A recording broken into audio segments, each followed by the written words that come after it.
Setiap tahun Konferensi Wali Gereja Indonesia dan Persekutuan Gereja-Gereja Indonesia membuat pesan Natal. Sebuah sapaan, refleksi penuh makna dan ucapan selamat bagi seluruh umat Kristiani yang merayakannya. Pulanglah mereka ke negerinya melalui jalan lain. Saudara-saudara terkasih, perayaan Natal selalu membawa sukacita dan damai sejahtera bagi hidup kita. Karena Yesus datang untuk membebaskan kita dari belenggu dosa. Oleh Dia yang lahir di kandang hewan, wafat di kayu salib, dan kemudian bangkit dari antara orang mati, kita dilahirkan kembali sebagai ciptaan baru dan memperoleh hidup kekal. Orang-orang bijak dari timur dengan bantuan bintang datang untuk menyembahnya dan mempersembahkan emas, kemenyan, dan mur. Setelah mengalami sukacita dalam perjumpaan yang istimewa tersebut, orang-orang bijak itu kembali ke negerinya melalui jalan lain seperti yang ditunjukkan Tuhan. Mereka mampu melewati tantangan, hambatan, dan kesulitan dalam perjalanan mereka mencari Yesus, dan setelah berjumpa dengannya, mereka juga berani menempuh jalan baru yang belum tentu lebih mudah dari sebelumnya. Jalan lain itu dapat dipahami juga secara rohani. Sesudah bertemu dengan Yesus, orang tidak lagi menjalani hidup dengan cara lama, tetapi dengan cara yang baru, menjadi manusia baru. Dengan demikian, Natal juga mengajak kita untuk menemukan jalan baru dan kreatif dalam mewartakan kasih-Nya kepada sesama dan semua makhluk ciptaan. Saudara-saudari terkasih, orang-orang bijak dari timur yang berjalan bersama-sama mencari Yesus mengajak kita untuk berjalan bersama juga dalam menemukan kehendak Dia yang tinggal di antara kita untuk menegakkan kerajaan kasih-Nya. Sebagai warga bangsa dan warga gereja, meskipun kita bineka, berbeda agama, suku, golongan, budaya, kita mesti selalu berjalan bersama agar dalam kebersamaan itu mampu menghadapi berbagai macam tantangan dan kesulitan hidup. Keanekaragaman merupakan anugerah Allah yang harus disyukuri, dirawat, dan dikembangkan.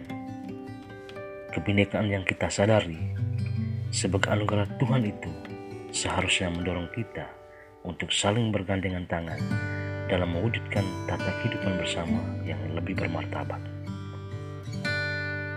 Dengan berjalan bersama, kita dimampukan untuk pulih lebih cepat, bangkit lebih kuat, membangun kembali kehidupan dari keterpurukan dalam berbagai bidang akibat pandemi COVID-19. Membangun peradaban kasih di tengah menguatnya tindak kekerasan, merajut kerukunan di tengah merebaknya intoleransi, mempopulerkan budaya jujur di tengah menggulitanya tindakan kejahatan korupsi, mengembangkan pertobatan ekologis di tengah maraknya kerusakan lingkungan, dan mengembangkan hidup berpolitik yang beretika menjelang pesta demokrasi tahun 2024. Berjalan bersama dapat menghasilkan kekuatan yang luar biasa. Oleh karenanya, semangat itu perlu ditopang dengan sikap saling memahami, menerima, mendengarkan, dan menghargai kawan perjalanan, yaitu seluruh warga bangsa kita. Kita hilangkan berbagai pikiran negatif dan prasangka buruk. Kita kembangkan budaya hidup damai dan bersaudara. Kasih Allah juga bisa diwartakan dengan kesediaan kita untuk menjadi teman dan sahabat bagi saudara-saudara kita yang menjadi korban pelecehan seksual, peredaran obat-obat terlarang, pemutusan hubungan kerja, diskriminasi, bencana alam, dan berbagai bentuk ketidakadilan lainnya. Kasih Allah yang hadir dalam peristiwa Natal ini memanggil kita untuk peduli pada sesama yang sedang menderita karena apa yang kita lakukan untuk saudara-saudari kita yang sedang menderita atau mengalami kehinaan, kita lakukan juga untuk Allah. Berlandaskan iman yang teguh dan kasih yang tulus, kita bersama-sama dapat menumbuhkan harapan dan semangat saudara-saudara kita untuk kembali melangkah dan berjuang meraih mimpi-mimpi yang mungkin telah hilang. Berani berpikir kepada korban juga merupakan jalan kasih yang perlu ditempuh saat ini. Manakala masih banyak orang yang hanya menjadi penonton saat sesamanya menderita, atau sengaja menutup mata agar hidupnya tetap aman dan nyaman. Teladani orang Samaria yang bergerak oleh belas kasih untuk menolong korban perampokan perlu dihidupkan dan diwujudkan dalam keseharian kita.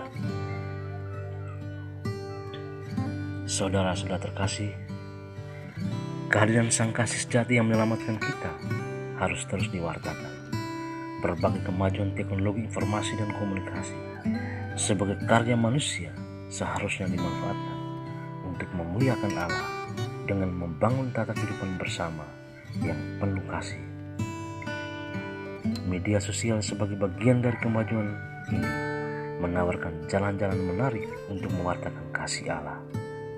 Marilah kita menuliskan pendapat, renungan, dan khotbah yang menyejukkan dan mendamaikan hati banyak orang. Kita mengunggah foto-foto tentang keindahan hidup bersama di tengah aneka perbedaan, atau membuat film-film pendek yang menginspirasi orang untuk peduli kepada orang lain serta alam sekitarnya. Kita mengisi ruang publik dengan kesejukan dan kedamaian guna menyebarluaskan nilai-nilai keadilan, kesetaraan, kesederhanaan, dan kebersamaan. Marilah kita yang juga berani melawan ujaran kebencian dan berita bohong yang dapat merusak kerukunan hidup bersama. Dalam terang Natal, kita diajak untuk semakin bijak dan cerdas dalam bermedia sosial, semakin kreatif dalam mewartakan kasih, semakin setia dalam memegang nilai-nilai moral dan etika di dunia maya, sehingga kasih Allah semakin terpancar dan damai sejahtera semakin nyata. Jalan-jalan kreatif yang ditawarkan oleh media sosial sudah sepantasnya kita manfaatkan sebagai sarana pewartaan, sehingga mampu menggerakkan banyak orang untuk menjadi duta-duta kasih dan pelopor perdamaian di lingkungan keluarga, gereja, dan masyarakat. Semoga dalam menyambut dan merayakan hari Natal ini, kita sungguh merasakan kasih-Nya. Allah Sang Kasih selalu bersama dengan kita. Immanuel, Allah beserta kita. Ia tidak pernah meninggalkan kita dalam keadaan apapun. Ia juga selalu menjaga kita, sehingga kaki kita tidak pernah goyah dalam mencari dan menemukan jalan-jalan kreatif agar karya keselamatan Allah dapat dirasakan oleh sebanyak mungkin orang.